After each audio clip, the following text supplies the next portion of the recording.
ओम नमः शिवाय। शिवजी सदा सहाय। ओम नमः शिवाय। गुरुजी सदा सहाय। अध्याय 25। भाई अनंत और बहन नलिनी। अनंत अब और जीवित नहीं रह सकता। इस जीवन में उसके कर्मों का भोग पूरा हो चुका है। एक दिन जब सुबह मैं गहन ध्यान में बैठा था, तब ऐसे कठोर शब्द मेरी आंतरिक चेतना में आए। मुझे सन्यासी क्रम में आए कुछ ही समय हुआ था। मैं अपने जन्म स्थान गोरखपुर गया। गोरखपुर, जहाँ मैं अपने बड़े भाई अनंत के यहाँ अतिथि की तरह रुका था। अचानक बीमारी ने उसे बिस्तर में सीमित कर दिया था। मैं उसकी बहुत प्यार से सेवा करने लगा। मेरे अंदर उठी इस घोषणा ने मुझे अंदर तक दुखी कर दिया था। मुझे लगा मैं अब गोरखपुर में नहीं रह सकता। मैं अपने भाई को अपनी आंखों से ओझल होते नहीं देख सकता। ऐसी असहाय स्थिति सोचकर मैं दुखी था। अपने रिश्तेदारों की टीका टिप्पणी की वजह से ना परवाह करते हुए मैं सबसे पहले मिले जहाज में भारत से बाहर चला गया। मेरा जहाज बर्मा से चीनी समुद्र से होते हुए जापान पहुंचा। मैं कोबे में उतर गया। वहां कुछ ही दिन रुका। मेरा दिल सैर सपाटे के लिए बहुत भारी था। मेरी कहीं जाने की इच्छा नहीं थी। जहाज से वापस भारत आते हुए शंघाई में रुका। वहाँ डॉक्टर मिश्रा, जो जहाज के चिकित्सक थे, वे मुझे कलात्मक वस्तुओं की दुकान में ले गए, जहाँ मैंने भी युक्तेश्वर जी और अपने परिवार और दोस्तों के लिए कई उपहार खरीदे। अनंत के लिए मैंने नक्काशी वाला बांस से बना बड़ा सा उपहार लिया। जैसे ही चीनी सेल्समैन ने मेरे हाथ में बांस की कारीगरी वाली वस्तु थमाई, वैसे ही वह मेरे हाथ से गिर गई। मैं रोने लगा। मैंने ये उपहार अपने प्रिय मृत भाई के लिए खरीदा था। मुझे स्पष्ट अनुभूति हो गई कि अनंतदा की आत्मा अभी अभी मुक्त होकर अनंत की ओर जा रही है। वह उपहार एक तेजी से संकेत देते हुए नीचे गिरते हुए फट गया था। रोते हुए मैंने बांस की सतह पर लिखा, मेरे भाई अनंत के लिए, जो दुनिया छोड़कर जा चुका है। मेरे साथी डॉक्टर मुझे व्यंग भरी नज़रों से देख रहे थे। अपने आंसुओं को बचाओ, उसने कहा। जब तक तुम निश्चित नहीं हो जाते कि उनकी मृत्यु हो गई है, क्यों आंसू बहा रहे हो? जब जहाज कलकत्ता पहुंचा, तब डॉक्टर मिश्रा मेरे साथ चले। मेरा छोटा भाई विष्णु बंदरगाह पर मुझे लेने आया था। मुझे पता है अनंता अब नहीं रहे। इससे पहले कि वह मुझे कुछ कहता, मैंने कहा, कृपा करके बताओ, ये डॉक्टर यही है कि अनंत की मृत्यु हो चुकी है? विष्णु ने तारीख बताई। इसी दिन मैंने शंघाई में उपहार खरीदा था। देखा, डॉक्टर मिश्रा अचानक बोल उठे। कृपा करके इस बात की लोगों को खबर ना होने पाए। प्रोफेसर टेलीपैथी पर 1 वर्ष की पढ़ाई मेडिकल कोर्स में और जोड़ देंगे, जो कि पहले से ही लंबा है। जब मैं गुरपार रोड वाले घर में पहुंचा, तब मेरे पिताजी ने मुझे प्यार से गले लगाया। वे रूंधे स्वर में बोले, तुम आ गए। उनकी आंखों से 2 मोटे-मोटे आंसू निकले। साधारणतया वे अपने भावों को नहीं दिखाते थे। उन्होंने कभी भी इस तरह के प्यार का संकेत नहीं दिया था। बाहर से वह एक गंभीर पिता थे, मगर अंदर से उनका जल्दी पिघलने वाला हृदय माँ जैसा था। अपने परिवार के सभी मामलों में वे माता पिता दोनों की भूमिका निभाते थे। अनंत की मृत्यु के बाद मेरी छोटी बहन नलिनी एक दिव्य उपचार के द्वारा मरते मरते बची थी। इस कहानी को बताने से पहले मैं उसके पहले के जीवन की 2 घटनाओं का जिक्र करना चाहूँगा। बचपन में मेरे और नलिनी के बीच संबंध सही नहीं रहे थे। हमारे बीच बहुत खुशी भरी यादें नहीं थी। मैं बहुत दुबला था और वह मुझसे भी पतली थी। अनजाने में या अपनी हीन भावना के कारण, जिसे कि मानसिक चिकित्सक को पहचानने में देर नहीं लगेगी, मैं उसे अक्सर उसके मूर्धनी सूरत पर कटाक्ष कर मजाक उड़ाता रहता था।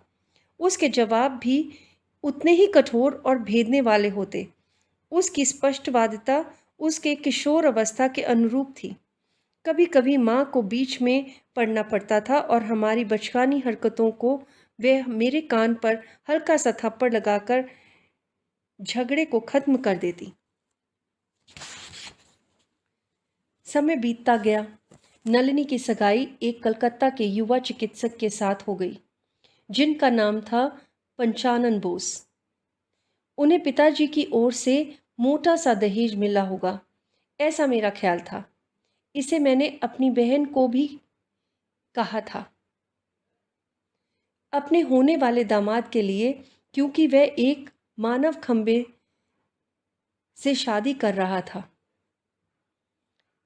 समय आने पर शादी सभी रीति रिवाजों के साथ संपन्न हुई।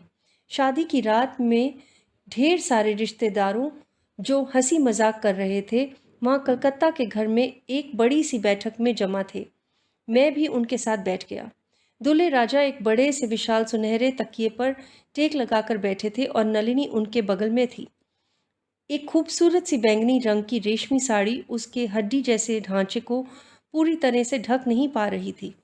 मैंने अपने को नई बहनोई के पीछे छुपा लिया और उसकी तरफ दोस्ताना नज़र से देखा। उसने नलिनी को शादी से पहले नहीं देखा था। शादी के दिन ही उन्हें पता चला कि शादी की लॉटरी में उन्हें क्या मिल रहा था। मेरी सहानुभूति को महसूस करके उसने मुझे मेरे कान में नलिनी की ओर इशारा करते हुए पूछा, बताओ ये क्या है? क्यों डॉक्टर, मैंने जवाब दिया, ये आपकी जांच परीक्षण के लिए हड्डियों का ढांचा है। मेरे मजाक पर हम दोनों हंस हंस कर लोटपोट हो गए और रिश्तेदारों से किस प्रकार का व्यवहार मुझे करना चाहिए उसका ध्यान नहीं रखा। धीरे धीरे जैसे साल बीतते गए, डॉक्टर बोस हमारे परिवार के प्रिय पात्र बन गए। जब कोई बीमार पड़ता तो उन्हें ही बुलाया जाता। मैं और वे पक्के दोस्त बन गए, अक्सर साथ साथ मजाक करते और ज़्यादातर उसका केंद्र नलिनी होती। ये चिकित्सा विज्ञान के लिए विस्मय का विषय है। एक दिन मेरे बहनोई ने मुझसे कहा, मैंने तुम्हारी बहन पर सब कुछ आजमा कर देख लिया है, कॉड लिवर ऑयल, मक्खन, शहद, मॉल्ट, मछली, मांस, अंडे, टॉनिक इत्यादि, फिर भी यह इंच का 100वां हिस्सा भी मोटी नहीं होती।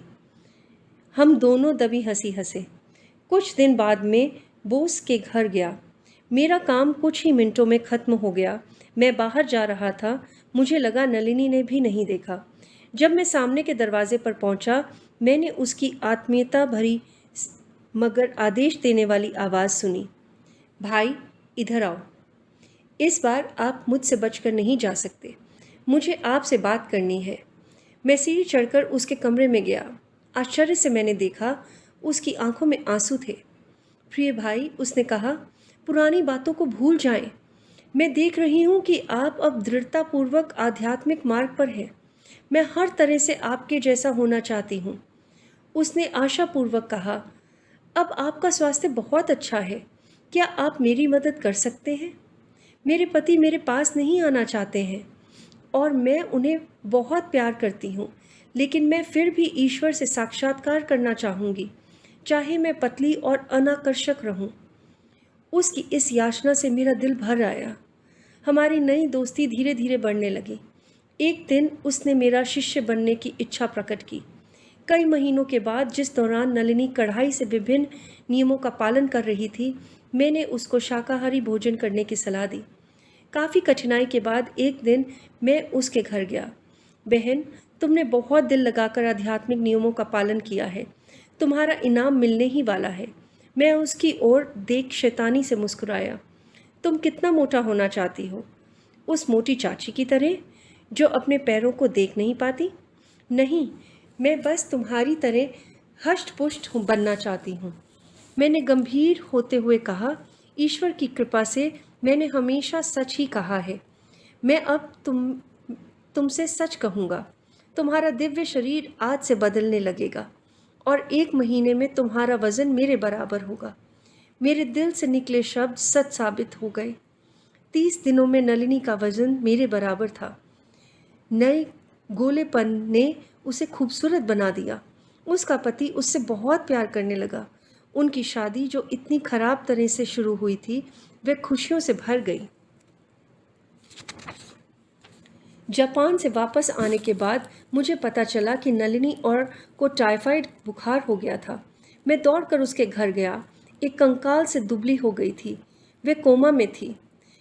जब वह बीमार थी तब उसका मन बेचैन था। मेरे बहनोई ने मुझे बताया, ये वह अक्सर बोलती थी, मेरे भाई मुकुंद यहाँ होता तो मेरी ऐसी हालत नहीं होती। फिर वह निराश होकर बोला, मुझे अन्य डॉक्टरों से कोई उम्मीद नहीं है। अब खून दस्त भी हो रहे हैं, वह भी टाइफाइड की लंबी बीमारी के बाद। मैं अपनी प्रार्थना से पृथ्वी और स्वर्ग को हिलाने लगा। एक एंग्लो इंडियन नर्स के साथ जिसने मेरा बहुत साथ दिया, मैं अपनी बहन पर कई उपचार की विधियां उपयोग की इससे खूनी दस्त गायब हो गए। लेकिन डॉक्टर बोस ने कहा, अब उसके पास खून बहाने के लिए है ही नहीं। वह ठीक हो जाएगी, मैंने दृढ़ता से कहा। 7 दिनों में उसका बुखार खत्म हो जाएगा। 1 हफ्ते बाद नलिनी ने अपनी आंखें खोली और मेरी तरफ मुझे पहचानते हुए प्यार से देखा। मैं ये देखकर बहुत प्रसन्न हुआ। उसके बाद उसके स्वास्थ्य में तेज़ी से सुधार हुआ।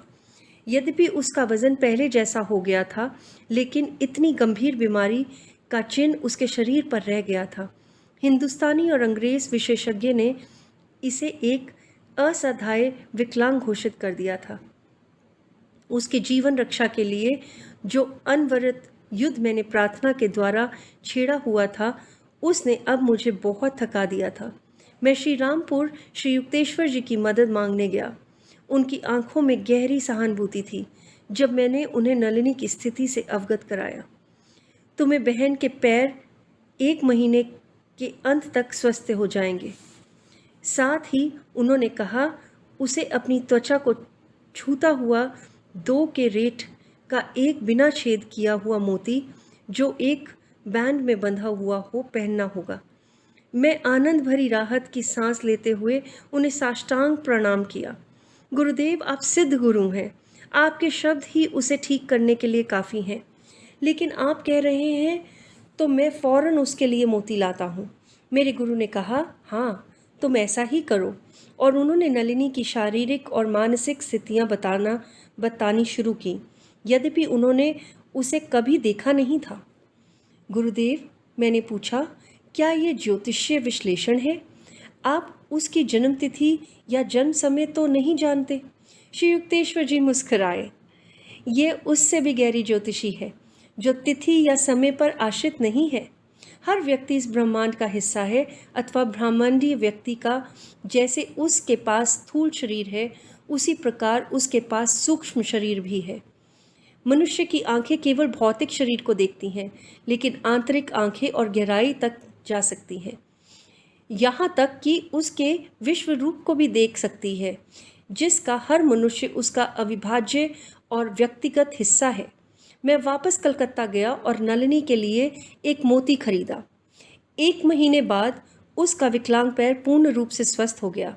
मेरी बहन ने मेरे गुरु को अपनी हार्दिक कृतज्ञता व्यक्त करने के लिए मुझे कहा। उसके संदेश को गुरुदेव ने शांति से सुना, लेकिन जब उठकर जा रहा था तब उन्होंने एक अर्थ गर्भित बात कही। तुम्हारी बहन को कई डॉक्टरों ने कहा है कि वह माँ नहीं बन सकती है। उसे विश्वास दिला दो कि कुछ ही वर्षों में वह 2 बेटियों को जन्म देगी। कुछ वर्षों पश्चात नलिनी की खुशी का ठिकाना नहीं रहा जब उसने एक पुत्री को जन्म दिया, फिर कुछ वर्षों बाद एक दूसरी पुत्री को। आपके गुरुदेव ने हमारे घर को, हमारे पूरे परिवार को आशीर्वाद दिया है। मेरी बहन ने कहा, इस तरह के मनुष्य की उपस्थिति पूरे भारतवर्ष के लिए आशीर्वाद है। मेरे प्यारे भाई, कृपया करके श्री युक्तेश्वर जी की तुम्हारे द्वारा मैं नम्रतापूर्वक स्वयं को उनकी क्रिया योग की एक शिष्या समझती हूँ। ओम।